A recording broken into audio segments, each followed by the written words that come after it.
متأكد الأغلبية بيعرف هذا المغني اللي اسمه اكس اكس تنتاسيوم. إذا أنت ما بتعرفه أكيد أنت سامع له شي غنية على اليوتيوب أو مارق فيديو إدت عليك، أو مهم أنت بتعرف هذا الشخص أو سامع له شي غنية. والأغلبية أكيد أنت داخل على المقطع عندك فضول تشوف قصته، حابب تعرف كيف مات، شو اسمه الحقيقي، كيف عاش حياته، كيف ماضي. فبهذا الفيديو راح نحكي قصة اكس اكس تنتاسيوم من أول ما انولد. اكس انولد بعام 1998 الشهر الأول بيوم 23، واسمه الحقيقي جاسيه دوين ريكاردو، وهو ملقب بإكس إكس تنتاسيوم. إكس مع الأسف أبوه تركهم من بداية ولادته، تركهم وهجرهم وراح بعيد عنهم، فكان هذا الشيء صعب على الأم إنها تربيه لحالها. وإكس من بداية ولادته هو تحسه هيك مخلوق للمشاكل، لسه ما صار عمره كم سنة صار يعمل مشاكل بالمدارس، وين ما تحطه علم يسوي مشاكل. حتى بالبيت وصلت معه لحتى ضرب أمه، يا جماعة كان يضربها. أغلب المدارس كانت ترفضه كطالب لأنه يعمل مشاكل كتير مع الطلاب، بحب المشاكل، دائما يسوي مضاربات بالشوارع.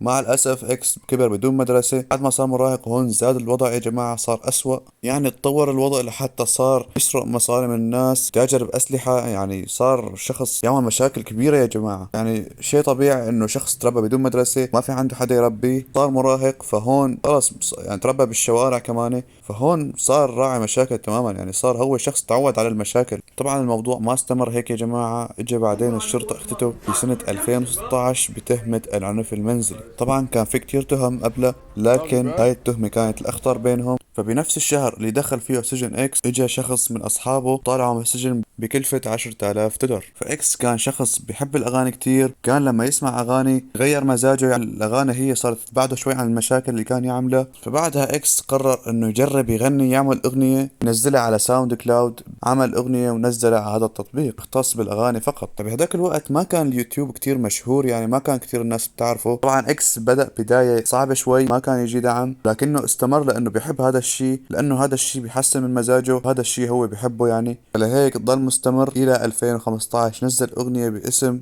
Look at Me. بتأكد الأغلبية بيعرف هاي الأغنية، سمعانا أكيد، مستحيل ما تكون سمعانا بشي محل، سامع بشي فيديو إديت أو على اليوتيوب، وين ما كان. أنا عرفت هذا المغني أصلا عن طريق هاي الأغنية. طبعا الأغنية ب 2015 و 2016 كانت عادية، ما انشهرت أبدا، لكن ب 2017 انتشرت بشكل مو طبيعي، صارت منتشرة كتير. بيقول اكس انه فاق باحد الايام فجأة لقى الاغنية هذات على اليوتيوب 200 مليون مشاهدة، 149 مليون مستمع على ساوند كلاود. هاي الاغنية كانت من اول الاغاني، يعني كانت ما كان عنده اغاني كتير قبلها. هون لما شاف الدعم قوي على الاغنية فجأة قرر انه يسوي البوم كامل. بعد ما نشر هذا الالبوم حقق نجاح كتير قوي يا جماعة، قرر انه يعمل البوم كامل. والشيء الاسطوري انه الالبوم هذا من اول اسبوع جاب المركز الثاني عالميا، وانباع منه 86 ألف نسخة. خلال سنتين يا جماعة صار عنده قاعدة جماهيرية كبيرة، وصار مشهور كتير. وهو بنفسه بعد ما شاف انه صار غني ومشهور قرر انه يتغير للأحسن، من شخص بيأذي الناس وبيعمل مشاكل إلى شخص بيساعد الناس، بيحب الخير يعني للناس.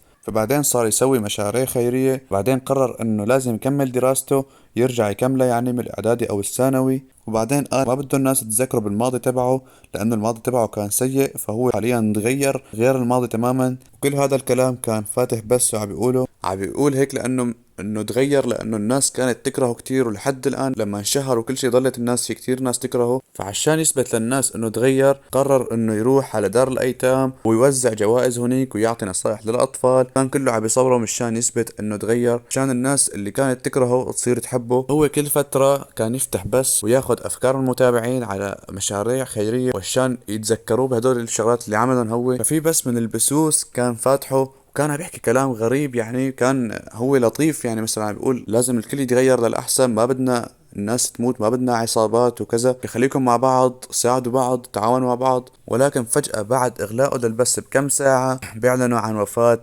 المغني اكس اكس تنتاسيو. ولكن بالبداية ما كان حدا بيعرف كيف مات اكس، يعني ما كان في صور، ما كان في فيديو بيطلع كيف مات اكس. لكن بعد يوم فعلا طلع واحد متابعينه مصوره فيديو، كان حد سيارته ملقيه على الارض، ما في عليه ولا قطرة دم يا جماعة. يعني انت لما تنصاب بطلقة اكيد راح يطلع منك دم. فهون الناس استغربت، قالت انه اكس مو ميت اصلا، هو مزيف موته. صارت تطلع اشاعات كتير. لكن بعدين طلعت الشرطة اللي معها ملف اكس تنتاسيوم، قالت انه العصابة اللي قتلته كانت مخططة لهذا الموضوع، وقتلته بمسدس كاتم ما له صوت ولا بيطلع دم.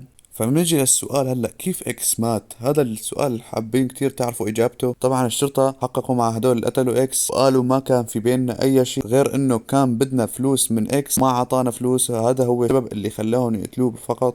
ولكن الناس صارت تطلع تحاليل العصابة من احد افراد العصابة كان صديقه لاكس، هو اللي قال لهم انه اكس صار معه فلوس ومشهور، فلازم خطط لعملية سرقة يسرقوا بدون اذيته، يعني بدون ما يقتلوه. ولكن افراد العصابة مع الاسف تسرعوا بعملية السرقة واطلقوا على اكس. طبعا العصابة كانت مراقبة جميع تحركات اكس بس لحتى يوقف مكان لحاله ويروحوا يستغلوا الفرصة يسرقوا منه المبلغ اللي بدهم اياه. طبعا اكس كان رايح هو وعمه اشتروا دراجة من محل، فجأة دخلوا ثلاثة وراه. هون اكس واضح انه استغرب يعني ليش داخلين هدول، فورا يعني دخلوا وراه، يعني ما بدهم يشتروا شيء، فقط هيك عم يطلعوا على المحل. بعدها خرجوا وراه فجأة يعني وفعلا صوبوا عليه بالسيارة، وكان عمه معاه ولكن عمه هرب، فتح الباب السيارة وفر فورا هرب، يعني تركه مع العصابة. مع الأسف هون كانوا عم يهددوه بالسلاح مشان يعطيهم انتاية المصاري اللي معه، لكن اكس رفض وقوسوا عليه ومات. طبعا اكس بعد ما سرقوا منه الشنطة وكل شيء كان فاقد الوعي فقط، ما كان ميت بآخر أنفاسه. اجى أحد من المتابعين وصور اكس هو على الأرض، بعدين دق للإسعاف ولكن ما لحقوا مع الأسف، قال كان فينا ننقذه لو جايينه لكن ما لحقنا. ولهون بتكون انتهت قصة اكس اكس تنتاسيوم. تخيلوا من شخص بيعمل مشاكل دائما طول الوقت، بيعمل مشاكل من صغره وتعود على المشاكل، الى شخص كانت الناس بتكرهه، الى شخص الناس بتحبه وبيحب الخير للناس وبيعمل خير وبيعمل مشاريع خيرية. وكل هذا يا جماعة كان بعمر صغير، يعني بعمر 20 فقط.